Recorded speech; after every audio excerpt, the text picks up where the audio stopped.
Hi there, it's Guy Hands here. I've been involved in operating and investing in businesses for as long as I can remember, certainly the last 40 years. And I've just written a book called The Dealmaker. Let me hand you over to Jonathan, and thank you all for listening. Thank you very much, Guy. And I have it here, The Dealmaker, Lessons from a Life in Private Equity by Guy Hands. Really enjoyed the book. I'm like you, neurodiverse, I think they call us now, dyslexic. So for me, it's probably of the 200 I've listened to in the last 3 years, it's one of my top 10 favorites. I found it really enjoyable. It was a page turner. It had a nice pace to it. And also you shared, as the best leaders can do, only the strongest can be vulnerable. You shared some vulnerabilities when you got things wrong, which allowed you to learn from things. I've also got a nice connection with you in that Mark Hodgkinson, who's now the CEO of Scope, the charity, worked with you and for you on a number of your projects that we talked about, Wyvern and McDonald's, and also some of the care homes that you turned around, and speaks very highly of you. And also the late Pat O'Driscoll, who was the CEO of Northern Foods, and I was also her coach, and she worked with you at EMI, which was a very big event for you both. So it's really special for me having you on the Inspiring Leadership series. So thank you, Guy. Tell us what you're doing at the moment, and then we're going to go back to a bit of life story. But what have you been doing in the last couple of years? Yes, I mean, COVID was quite interesting. I sort of went into it with a very strong view about wanting to do a lot more deals, wanting to grow the businesses, wanting to invest in the business, wanting to take on leverage, and was all set up to do that. And then we got hit with COVID. And I suppose for the first 6 weeks, I thought I was going to have a termination of my entire career. It looked absolutely horrendous. But we made some very big strategic decisions, frankly, just to keep the businesses open wherever we could, rather than closing down. And those decisions worked out very well. So we've come through COVID in a good place, but I've changed what I want to do quite radically during COVID. So from wanting to continue to do lots of new deals, I really want to focus on the portfolio of businesses I've got, and also spend more time on some of the philanthropic community involvement that I have, because it gives me a lot of satisfaction. So COVID, to some extent, for me, has been a life-changing event, but I would say in a positive way rather than a negative way. Yeah, and I think that's true for so many. As one person said, we've all been traveling in different ships and different vessels. And as the tide has gone up, we've all gone up down with it, but we've had different experiences depending on the vessel that you're in. But Terra Firma Capital Partners, which has been so synonymous with you and the work you've done, has done some amazing things over the years. But let's go back to, really as part of your book, which I very much enjoyed, The Dealmaker. Let's go back to, perhaps in about 10 minutes, Guy, we'll just do a little synopsis of it. What have been some of the events that happened in your life that shaped you as the leader you are, the successes you've had, and also some of the things which hit you hard and you learned tough lessons, life lessons from them? So over to you, really, a bit of a life story.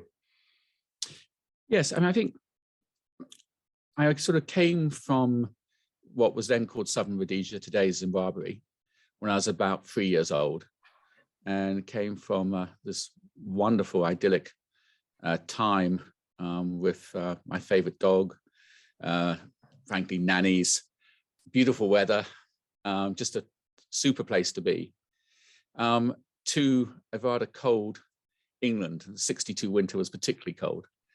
And that was a shock. And I sort of felt, and I had a strong feeling of being out of kilt pretty well from then on. And it sort of got worse as I sort of got involved in schooling, being very dyslexic, which in those days, I was very lucky. They had the Word Blind Center just been set up. So it was identified when I was very young. I didn't do well at school academically, but I'm also dyslexic, and my coordination was particularly bad. So when it wasn't just a word blindness, there was also sort of a physical connection blindness. So at things like football, I was an absolute disaster, kicking the ball in the wrong direction, etc. And yet in class, if the teachers asked a question about pretty well anything, I would have a very alternative answer. So they'd ask about what did Jesus say about something? And I'd say, but the Buddhists say this, which didn't really get me on very well with my teachers. And in fact, one of the things that came out in your book was that for your age, you were quite, you were an old soul in a young body, and the conversations that you'd picked up allowed you to get on much better with people much more senior than you. And clearly your way of learning was very different from other people. Is that fair? That's completely fair. I mean, I was precocious on one side, and I desperately wanted to talk to people the whole time because that was how I could learn. I didn't learn from reading because I couldn't read. So I had to learn from talking to people. And clearly I couldn't learn anything. Well, it sounds awful, but the kids around me couldn't teach me anything. So I was much more interested in learning from adults. And so you had this sort of slightly strange, mixed up kid who just didn't fit into school at all. Inevitably, just staying with that one. It's interesting about not fitting in, or whether events happen early in life, whether it's moving from southern Rhodesia to the UK in a cold winter in '62 when I was born. But I think time and again with many of the leaders that I've interviewed, either they, like me, lost their father when they were young. I was just 2.5 when he was killed flying, or they had sort of sudden events which made them out of kilter with everybody else. And I suppose it often gives a drive to people to prove themselves. I certainly know that was something that was proving me. There's been a huge amount of drive in you. Do you think, could you identify what it was you were trying to show people or prove to people? I think it sounds silly, but one of it was that I wasn't stupid. I felt I was very stupid. They always say that if you criticize someone, you need 10 times as much praise to get them back to neutral. And I think if you're in class and you are the stupidest in class at something, it takes a heck of a lot to make yourself think you're actually good at anything. And so I just felt I was just hopeless. And everything I could see within school. And therefore, I think probably from the age of 6, I just wanted to be out of school as quickly as I could and then prove myself. And it was quite interesting that you say, that you were made to feel stupid. I really resonated when I read your book, The Dealmaker. That really struck with me because my teacher, age 7, said to me, Jonathan, you're thick, and unless you get better at your maths and your spelling, you're going to be a dustman. I mean, literally that, and luckily my mother, because I didn't get any word, but I think I was about 40 before I realized I was dyslexic. So for years I described myself as stupid. When people would say, you're really clever, I go, no, I'm stupid. That's my label. So thank God you didn't choose to adopt the label throughout your life, but it also was you proving yourself, which maybe made you surpass everybody else and achieve such amazing things, as well as stretch yourself in such a way that there were some really challenging moments for you as well. But it clearly gave you quite a drive, didn't it? It did. I mean, I wanted to prove that I was better at something than anyone else. And what I found very early on was none of the other kids had any interest in making money, and they probably couldn't have even if they tried. But I absolutely was obsessed with it. And it didn't matter whether I was in the Cubs selling, Bob a Job Week, or anything else. In Bob a Job Week, I remember I raised, more than twice the amount that the entire rest of the pack raised. And, it's just, I went berserk in terms of trying to raise as much as I could. When I acted as a scarecrow in the local fete, I didn't move, for tens of minutes, even hours, because I wanted to be a scarecrow in an extreme way. And, some of the stuff was not necessarily physically or mentally easy, but it didn't really matter. It was just this total obsession with trying to prove myself. And I think that obsession with trying to prove myself has continued throughout my life. And in fact, probably until COVID, and where I was forced to take a step back. Otherwise, from the age of 6, I really just had this intense need to prove to the world that I was successful. Yeah, and it is interesting that you found COVID, let's say March 2020, such a phenomenal change. I think for me in my leadership coaching and my public speaking and my team events, just gone and done another team event just now with a lovely company, Just Eat, takeaway.com, with their UK MD and their top 36. And that was great fun. That was the first event I've done for 2 years, face to face. So I think many people, it was quite a crunch point. I know, my income dropped by 80% in March, bang, March 2020, and had to completely recalibrate. And I'm actually enjoying working from home here in Grantham in Lincolnshire, rather than being down all the time as I was every week in London. And I think people have recalibrated and been forced to really look at what matters in life. Have you had the chance to sort of look at what really matters in life and what you're going to do and what you're not going to do? Yeah, enormously. I think I've also had a chance to look at where I'm effective and where, frankly, I'm not effective. So, I used to do the classic male macho thing of just, which you do in investment banking and you do in private equity, of just flying, for meetings. I remember once I flew into Australia, got there in the morning, did the meetings and flew back on the next flight. It's really completely absurd. And you think it's really, you've got to be there. It's so important. Actual fact, there are very few meetings you actually have to be there in person. There are some. So I've tried to say, where do I actually add value? And, I've tried to stop being a busy fool. And a lot of us are busy because we think we're somehow contributing. Actually, all we're doing is making noise. And so I've really gone through that. And I think that's made me much more effective. It's also made me realize where I need to hire other people, because either they can do it better than me, or they're not going to do it any less well than me, that actually it matters. Yeah, and I think that was where certainly Mark Hodgkinson and Pat, there you had two people who'd been C-suite executives, and you chose them to come and work for you so they could be an extension of you where you couldn't be. So you knew what you were good at, but you also knew that you'd hire good people to go and run the organizations you were turning around. And I think that's a real skill.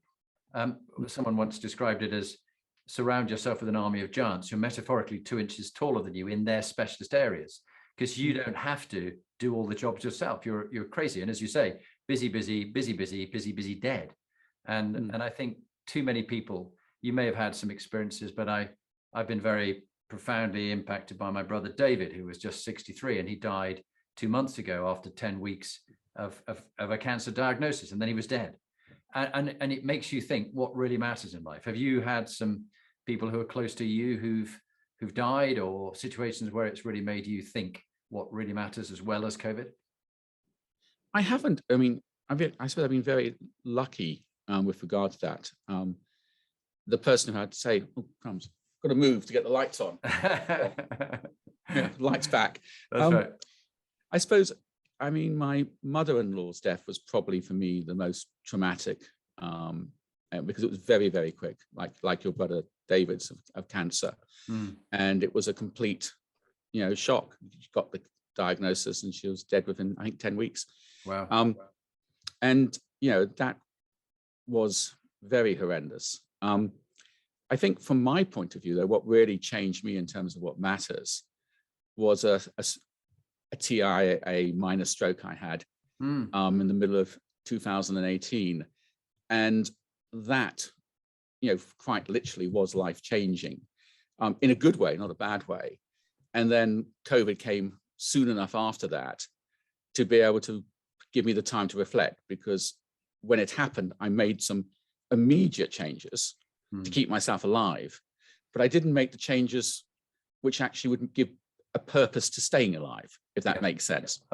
Completely makes sense. And I think my aspiration now, as I'm in my 60s, is to have my health span match my lifespan.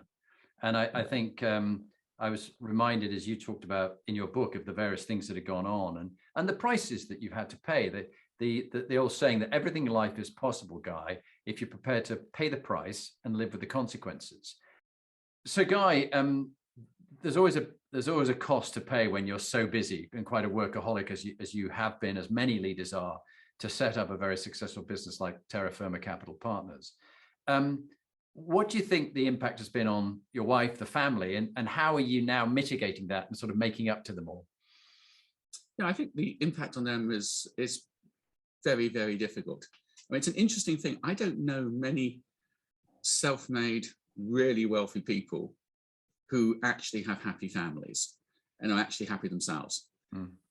And it's very difficult. I mean, for all sorts of reasons, one of which, of course, is you're taking away the major pleasure that people get in life, which is achievement.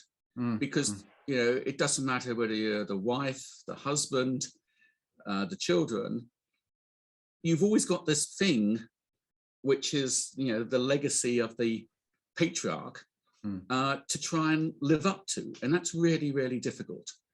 And most really successful people pass some of that genetics onto their kids, and they marry someone who's got probably some of the same genetics.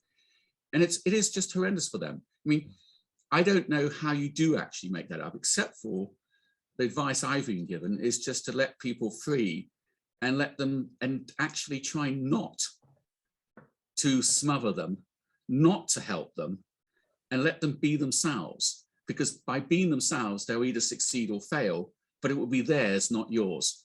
And I think that's probably the most difficult thing, is actually to make it up by standing back.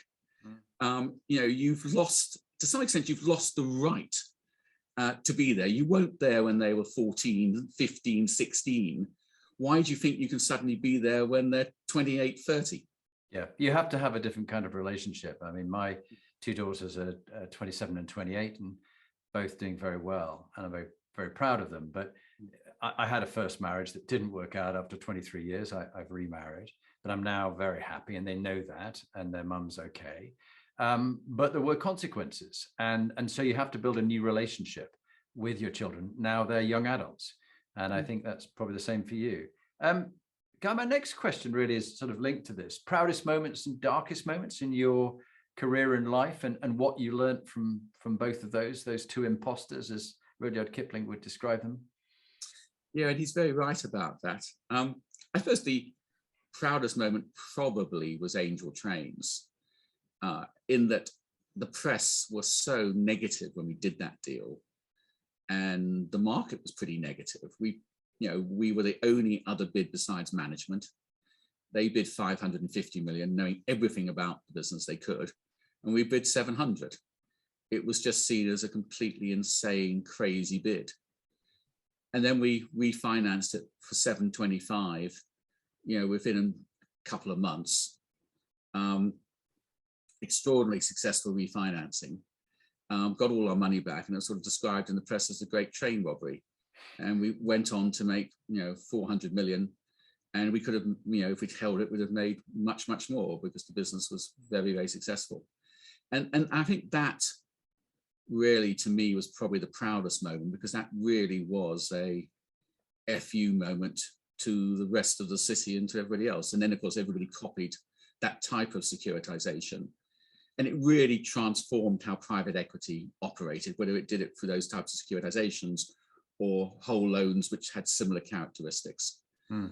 People hadn't thought about actually using leverage to that extent to buy a business. You know, there's an old LBO model, which is always much the same. And this was going in and doing something completely different. So that was very proud. We also fired the CEO and the CFO at the first board meeting, and brought, you know, just put two of the people from Terra Firma straight in there. And it wasn't Terra Firma, it was PFG in there, put them straight in there. And they've been friends ever since. And they were both spectacular at what was needed in the company, which was for people not to think of it as a train company, but as a financing company, which it was. It was leasing trains, it wasn't manufacturing trains. The darkest moments really were EMI related, partly because of the length of time it went on. I mean, always one of my favorite songs is Mama and Papa's. And that line in one of their greatest songs, you know, it's darkest just before dawn. I kept thinking with EMI, it's really dark, but dawn is coming. And the reality is dawn never did come. And it just was, there was no light at the end of the tunnel. And that was doubly frustrating because the operational changes which Pat and others made were incredibly successful. And the strategic view which I had was completely correct. And if we still had it, we'd have 7 to 10 times our money. But I messed up in terms of my relationship with Citigroup, and having messed that up, we just ended up with war with each other. Yeah, and it took so much. I know from moments when I've been, I don't know, in court with fraudsters or whatever, it takes so much of your life. And I think that came across in your book, just how much of your life you had to give up to fight that one. And of course, the only people who tend to win are the lawyers. And the system does seem very unfair that you still pay people even though you lose. There's no sort of incentive for doing well. I do think the world, as you said, is run by lawyers, and it does seem very unfair. I know from matrimonial court cases, it's very unfair, and they seem to relish in it. Yeah, that came across at the sort of darkest part of the night just before the dawn. Wasn't it Oscar Wilde who said, everything's going to be all right in the end. And if it's not all right, it's not yet the end. But I think maybe in the end, it was not quite all right. But your stories, you grew up and all the things that happened to you, thinking back to when you were that 16-year-old, as you say, that didn't quite fit in, you wanted to be different, you were quite driven by making money, being successful in that way.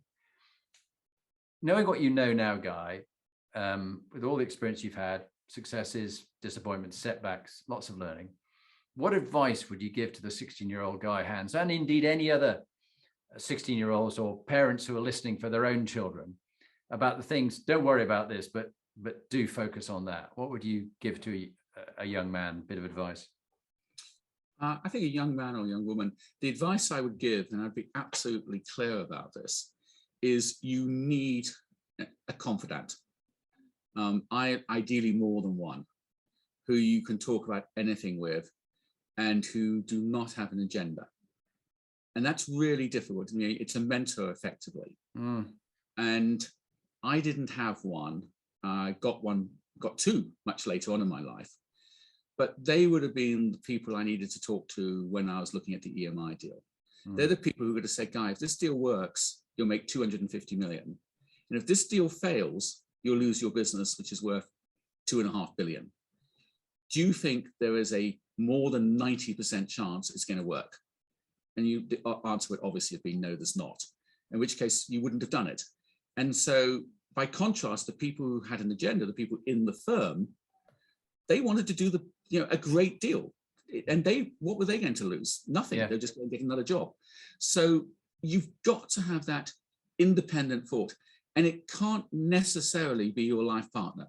There's certain things you can't talk to your partner about, and you certainly can't talk to people at work about. So we used to talk about everyone needs to have good godparents to steer them on a moral compass. I think that's still got a lot of truth. But I think the real thing I would say today is you need to have a really good business parent. Yeah. Somebody who cares about you just for you and isn't going to have an agenda and isn't going to lecture you. Yeah, that's such a really good point. And when I think back, I was very lucky to have helped me. One was General the Lord Dannett, Richard Dannett, who when he was head of the army, he was my commanding officer when I was a young major. And I learned so much from him in the way he behaved. I was learning him, not what he was saying, but how he was behaving as well, which matched what he was saying. And also Nancy Klein, who is now in her 70s, but wrote a book about time to think and a sort of way of being and listening to people, not interrupting people. But I wish without a father figure, I was constantly looking for father figures. And indeed, I tried when I worked for the head of the army, Field Marshal Lord Inge. I thought he'd be my father figure. The man was ferocious and scary to everybody, and certainly not a mentor father figure to me. I only just survived working for him when he was Chief of General Staff because he'd sacked the previous two ADCs. And if he'd sacked me as well, 2 you could get away with, but 3, it begins to point towards him. And so I think he sort of forgave me for my incompetence, because I certainly was very incompetent. But I do think that whole idea of a confidant, and somebody said to me, again, a mentor to me said, in the decisions you make, think of head, heart, gut, and wallet. Head 89 billion neurons, your heart has 40,000. So is that logical? Does it make your heart sing? And your gut instinct, there's 100 million neurons in your gut, your microbiome, and they're giving you messages. Pick them up and listen to them. And then wallet is, does it make financial sense? And there's a logistics fit. But I quite like that head, heart, gut, and wallet because what you were describing in your book was sometimes, particularly with EMI and the battle with Citi, it became very emotional because you trusted them, you built a strong link with Citi, and then they reneged on it and did the dirty on you. And that felt wrong. It wasn't fair. But of course, as you know, and I know now from bitter business experience, life is never fair. And once you accept that, life becomes much easier. What's your thoughts? No, I think that's completely correct. I mean, and I always forget who it was, but there was a great American leader who said, effectively, don't fight a battle you can't win. And, that's, in some ways, that's an obvious statement. But, as the historian Taylor points out in his book about why wars start, they normally start because one side thinks they can win and can't, because only one side can win. And when you look at that battle I was in, there was no way I was going to win a battle against Citigroup. No. And what I should have done was realize that, and like any primate, gone into a completely submissive position and said, please help me. Because the reality is, most human beings, when they're faced with someone saying, I'm submissive and I need help, actually will help. Or at least they won't kick you in the teeth. Now, and the people at Citigroup weren't bad people. They just were defending their patch against my patch. And it was a tough time, and they were in survival mode, so they fought for themselves, and I've seen them do that again. That was a really interesting time. Let's go around the inspiring leadership compass, the 8 principles that we found help people become high-performing leaders like you have been, even though that we're all very human with humanity, humility, and a nice bit of humor. The first one is moral quotient, so what I call the true north. What have been your 3 foundational values that still stand you well in good times and in bad times, that you nail your colors to that mast? I think one is transparency. I find it's very easy for people not to lie. It's much more difficult for people to tell the truth. And transparency is vital in terms of decision making. I can't make decisions and the businesses can't succeed unless there's total transparency. I think the next one, which really matters to me, is for people not to discriminate in any way. And it's quite interesting because not discriminating is much more difficult than people realize. I think, a classic one which has happened in the last few days is South Africa finding this variant. Now, it could be a horrendous variant, but the reality is, A, it didn't start in South Africa. B, other countries found it before South Africa. But the response was effectively a discriminatory response. Those guys in South Africa, they're not really up to it. We didn't find it in Europe, therefore we'll close South Africa down. It was in Holland, discovered in Holland before South Africa, so why didn't we close Europe down? Correct. That, to me, until you can get over that and you don't have that instant feeling, you're discriminating. And in my view, A, I don't like it from a moral point of view, and it's a real stand-up to me, and coming from Southern Rhodesia, you can understand why. But there's another reason, which is it actually is incredibly bad business or political sense, because it cuts you off from making rational decisions. Very, very true. And it was interesting, of course, you remember 1918, the Spanish flu. Now, the Spanish flu didn't begin in Spain. It actually began in a pig farm, I think, next to an American barracks. I seem to think it was back in Kansas, but it was taken by the soldiers with them from pigs to humans.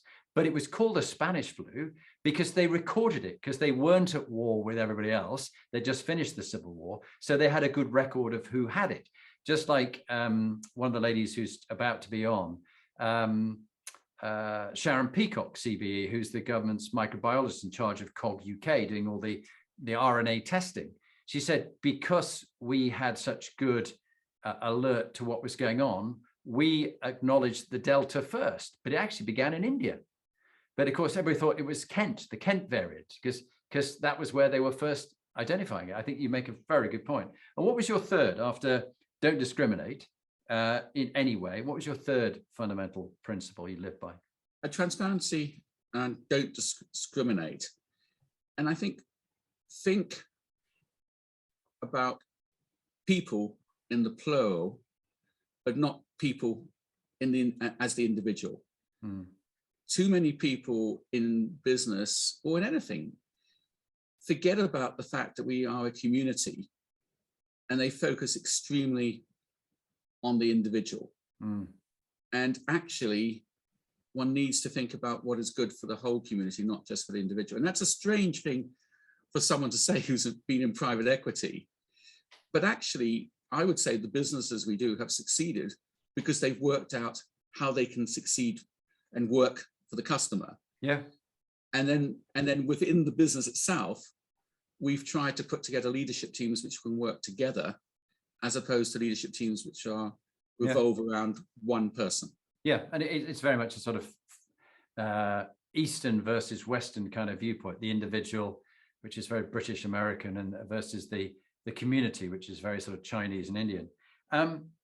PQ is the next one of the 8, which is meaning and purpose. And as you look back now, with the benefit of joining the dots, as Steve Jobs said, looking back on your life, why have you done what you've done? What's been the calling? What's been the vocation? Why have you done all the things you've done?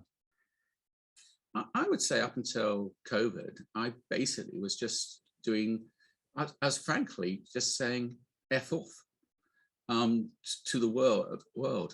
And, I drove, I left my school, age 18, and I swore to myself I'd never go back to that school unless I could go back in a Rolls Royce and give a V signal to the headmaster.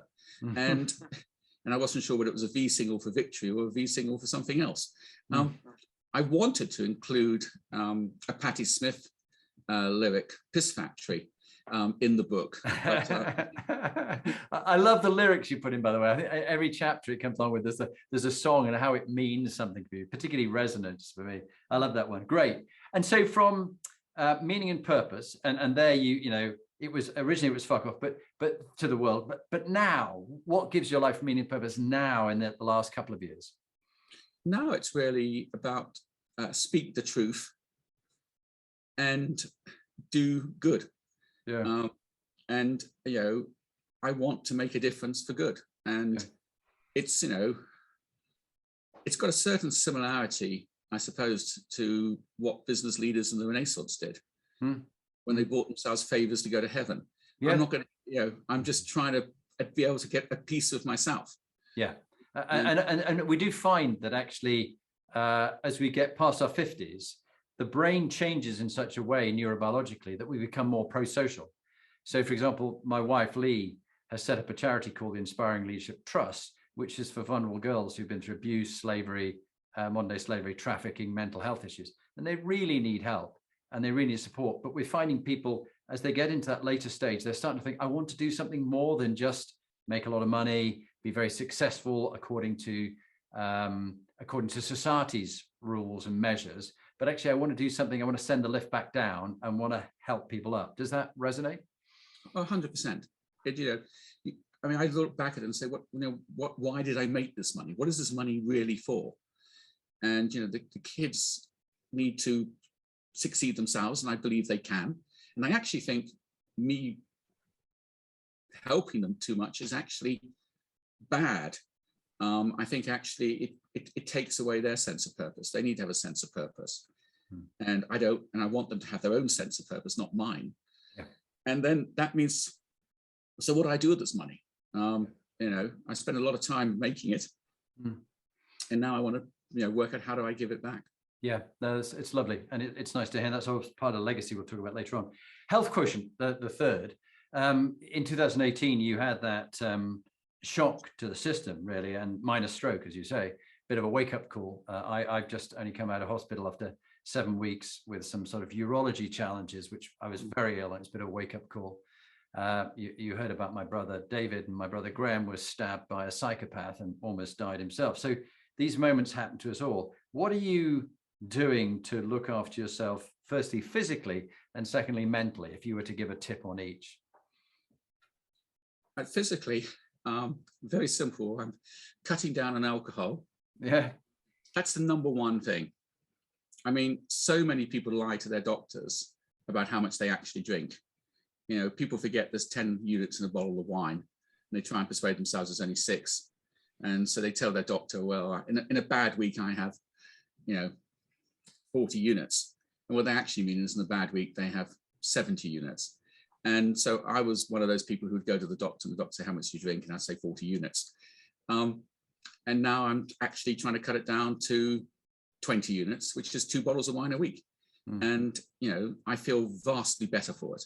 I'm also trying to make sure I don't drink Mondays to Thursdays. Yeah. To do that, I'm actually telling people that I'm not drinking Monday to Thursdays, so I can get some social help not to drink Mondays to Thursdays, rather than people trying to top up my wine. I rather, at the beginning of the business meal, the wine glass is taken away. It's really easy if you don't have a wine glass in front of you. No, it's very true. And sadly, one of my now deceased relations in my first marriage was an alcoholic. And we all went to Al-Anon to try and help out. But one of the mottos they always said that if you're likely to slip up, don't go somewhere slippery. So if, as you say, by having a habit that's easy there, where you just don't have a wine glass, you go, I haven't got a wine glass, I'll have some water, I think is very wise. What about mental top tip? Because, you've been through, particularly think back to the darkest moments of that long legal battle against City, and, case after case, and just getting beaten, and it just unrelenting. You said at the time it really affected your mental health, and I've had my mental health affected as well. I relate to that, particularly at the beginning of COVID. But what have you done to look after your mental health now, currently?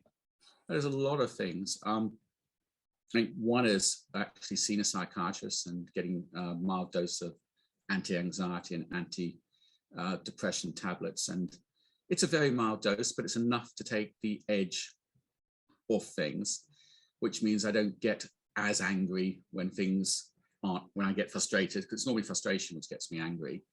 So that has died off, and frankly, most people I know comment on it. I mean, to them, it's quite a transformation. And it wasn't, my anger just used to hurt. I mean, physically hurt. It almost felt like you were having a heart attack. So it wasn't very useful for me. It wasn't great for anyone else to experience, even though they knew it would go on in 10 minutes. It's like literally like a squall in the middle of summer, and hail and lightning and warmth, it's gone. Yeah. But it's these effect on me, and sometimes on them as well. So that has been very useful. Yoga has been incredibly useful, and doing some physical exercise. I find actually yoga and walking are probably the two which most relax me. Yep. I love walking, which I did when I was 6 years old, which is quite interesting, because as a kid, I absolutely adored walking again. And then I suppose having people that one can share conversations with, and feel that they're really there for you. Yeah. And I think that's really, really important. Yeah. And they're not going to have a vested interest. So, I think both on a personal basis and on a work basis. On a work basis, I've got my mentors, but on a personal basis, I've got people now I can actually talk to and open up to. And I never used to. I used to sort of keep it all closed in myself. Yeah, it's really good what you're doing, Guy. And what I do with the other CEOs is we have walking meetings. They might be in one part of the country, I'm in another. We both go for a walk. I take Archie and they take a dog, or they just go for a walk across the hillside themselves. And they do their strategic time to think. They download and talk things through, but they know that they're not going to be interrupted while they're thinking things through. And then they get the response of what I think has come up. And they found that incredibly useful, as you say, having someone to talk to. Thank you for that. EQ next, emotional intelligence. And you've talked about at times that you weren't reading people as well as you could do. You know it's important. You've learned certain skills in how to read situations when you might have missed the cues. Maybe it was, I don't know, in battles with City or in EMI, when it had you had a mentor, they would have been able to be less emotionally attached and just ask you a couple of great questions. You know, is there a 90% chance that you're going to win it or lose it? Those kind of things. What's a tip you've learned about emotional intelligence from your experiences? I think the first one is it's very difficult to listen and project at the same time. And many people think they're great listeners when actually they're projecting. So you have to start by being able to listen. Then when you listen, you've got to remember the context that the other person is coming from. And it isn't your context. So you've got to really put yourself in their shoes and understand why they're saying that. So if you took the Citigroup one, I took it that they basically were trying to get me. In reality, they were trying to protect themselves. And the conversation I needed to have is, look, we're both absolutely in the shits. You guys have made a 5 billion loan you can't syndicate down. I need your support to have any chance of making this deal work. And the only way this is going to work is to work together. So let's find a way that we can actually have an open conversation. Exactly the same as you'd have in marriage counseling when you've got two partners who can't talk to each other. Until you can get down on the same level and speak the same language, you have no chance. And then that's what... and this is where the facilitation, mediated facilitation between two people, which I find so good between, I think about a CEO and a chairman who just couldn't get on with it. So they'd hate being in the same room. And what I did was just 2 minutes, one speaking, the other couldn't interrupt. They had to listen to the point that when it was the other person's turn for 2 minutes, in 30 seconds, they had to summarize to the other person's satisfaction, thumbs up, what they'd said before they could then respond with their 90 seconds of their viewpoint to be summarized by the other and back and forth. And I think it's something that we don't do to really show that we get the other person, which leads me nicely on to CQ, which is cultural intelligence question. And you've said a number of times about the importance of diversity and having a wide range of different people. What's your lesson around cultural intelligence, people from different backgrounds or people who are different from you, and how you ensure the sufficient diversity, equality, and inclusion? I think the first thing I would say is that you can get so far in an organization by being like everyone else. And there are a lot of organizations who hire for that. It makes people very comfortable. And, you know, the thing which most worries me from a CEO is when I say, why do you want to hire that person? And they say, because we get on really well. I really like them. And I think, wow, that's not going to be good, because you tend to like people like yourself. So we do a lot of testing, and I do a lot of interviewing, and I don't interview people ever for skill. You know, my view is that if they pass the test, they've got a reasonable academic background, they've done the similar job, they've got the skill. My interest is where they're going to fit in culturally within the organization, and are they going to bring something to the organization we don't have, and something to the leadership team which we don't have, or are they actually just going to be something we've already got?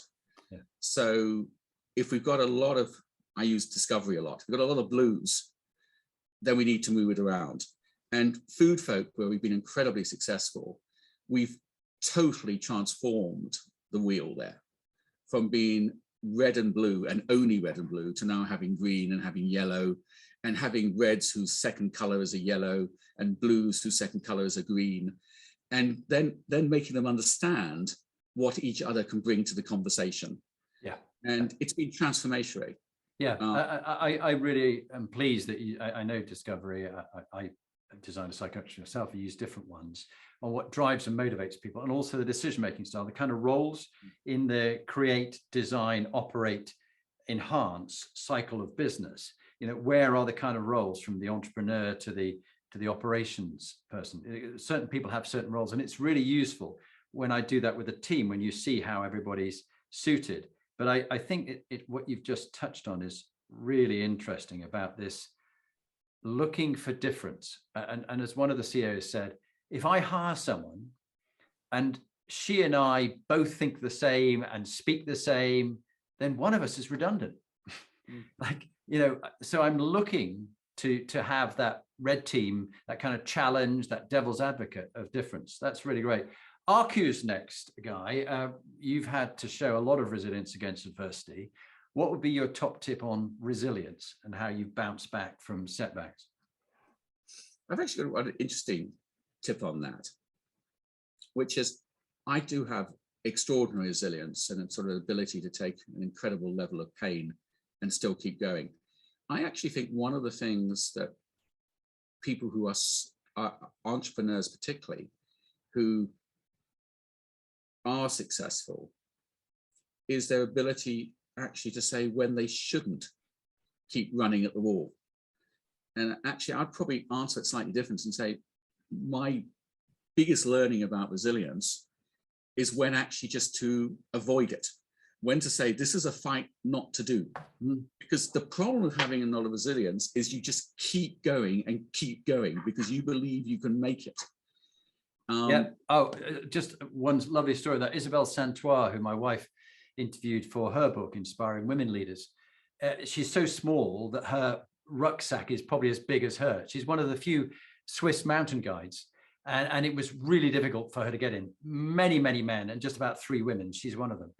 But when she was taking people summiting up Matterhorn or other top peaks, she would always have an agreement on, if things go down, my job is to look after you as a client and make sure that you get back down. When we summit, we're half the way there.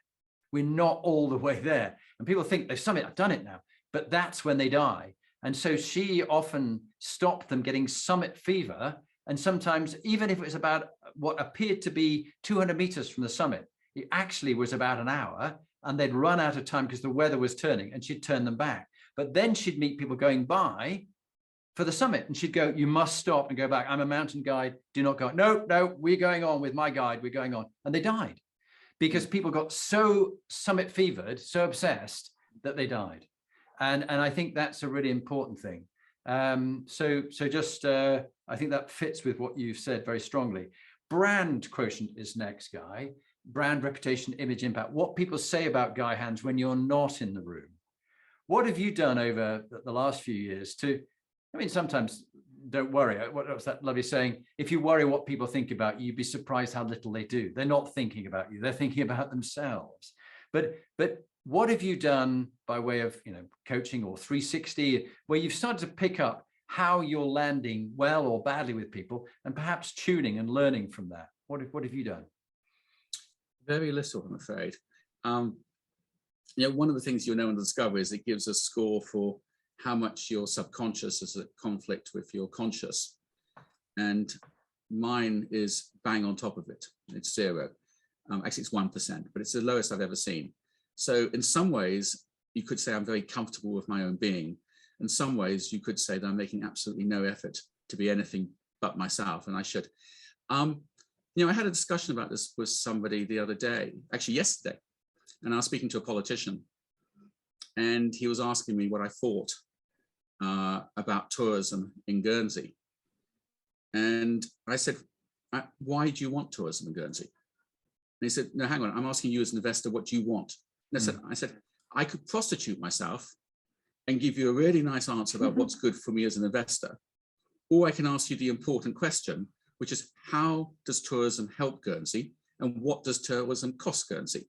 And until you start looking at that, you're not doing the right thing for the people in Guernsey. He said, well, I'm here to try and do more. You know, Jersey said they want to have 1 million tourists a year. And, you know, we only have 180,000 and we want to catch up with. I said, why? Yeah. You know, our beaches are lovely. Our roads aren't too crowded. Why do we want to be like Jersey, where it takes 1.25 hours to get into the main town these days? Very good challenge. Very good challenge. So I would say, actually, I've done very little. And I think that means I have a rather difficult reputation out there. But hey, but you know what? In the end, it's all about the difference that you make. And we've got about 5 to 10 minutes. I think you're on another call shortly. Your team tell me. So Legacy. What would you like your legacy to be in your work and your life? In a sentence or two on each, what would you like your legacy to be? He told the truth and made a difference. Yeah, love it, love it. Okay. Next, just got three short questions. Executive teams. You've been doing a lot of work with McDonald's. We talked about that as one of them. What have you done? What's your secret sauce when you've turned around a toxic team to a high-performing team? And I don't mean McDonald's, but any of the teams you've had. What have you found you've done to turn around a toxic team to make it high-performing? When I was taught this when I was at Goldman by a chap called Mark Winkelman, who was a Dutchman, and he said to me, Guy, when you've got a business you need to turn around, you can never fire enough people at the senior level. However many people you fire, you've missed someone you should have fired. Wow. And I saw him do it in J. Aaron. And he actually fired so many people, there wasn't enough people to answer the phone on the Monday. But then he hired some back. And his point was, I hired them back because they deserved the job. And they knew when they came back that they were working for me. Correct. If I hadn't fired them, they wouldn't have made that cultural adjustment. Yeah. And I think that's very, very true. So to me, the secret sauce is, if you want to turn around a toxic team or you want to make a change in a business, the responsibility is the senior team, not the people lower down. You've got to make the change at the senior team, and you've got to build a new management team. Very good. And then we talked about books, and you and I, as dyslexics, don't read very much. But in your book, you talked about one of the Zulu leaders, and that influenced you. Do you want to say why you thought that was a good book that people should read? Yeah, I mean, I was given it when I was about 10, I think. It's a very strange book to give a 10-year-old because it's got all sorts of very adult themes in it, but it's about Shaka Zulu. And I suppose this was this illegitimate kid growing up in a tribe, getting treated incredibly badly, watching his mother get treated badly. And then he went on to be the greatest warrior leader that's been in Southern Africa ever. And he did it through just force of personality. You could say brutality, but you could also say complete single-mindedness. Yeah. And I sort of read the book and I saw all the success that he had. And then at the end, he let his guard down and was assassinated. And I sort of thought that the point where he succeeded and started to feel comfortable as a leader, he got killed. And that to me was a very, very good lesson. Yeah, very good lesson. Right. Well, look, we're down to the last top tip, and then we'll stop recording. But if you just stay on for a minute or two before your next meeting. Guy, would you just introduce yourself again, what you're doing now, and give us your 2-minute top leadership tip? Okay. My name's Guy Hans. I've just written a book called The Dealmaker. And I think my top leadership tip would be that remember that the people who are working in your team need to believe in you as an individual. And for them to believe in you as an individual, you need to have the correct ethics. You need to walk the talk, not just talk the talk. And you have to be willing to not compromise on certain red lines. Yeah. And those red lines vary from business to business, and they vary from person to person. But for example, in our food folk business, our McDonald's business, we will not compromise on any form of harassment. And that's difficult for legal reasons, because in the Nordic countries, you need a standard of proof which would hold up in a court. But we just will not tolerate it. And if we have to pay compensation under that scheme, we'll pay compensation on that scheme. Brilliant. And it's essential as a leader that you have some of those, you have that combination. Yeah. Otherwise, why would anyone follow you? Brilliant. Guy Hans, thank you very much indeed. It's been fascinating. There's much more we could have chatted about, but congratulations on your book, The Dealmaker. I do recommend it to my audience around the world to listen or to read it and to take some lessons from it. Thank you very much indeed for being on. Please just stay on for a moment or two, but Guy, thank you.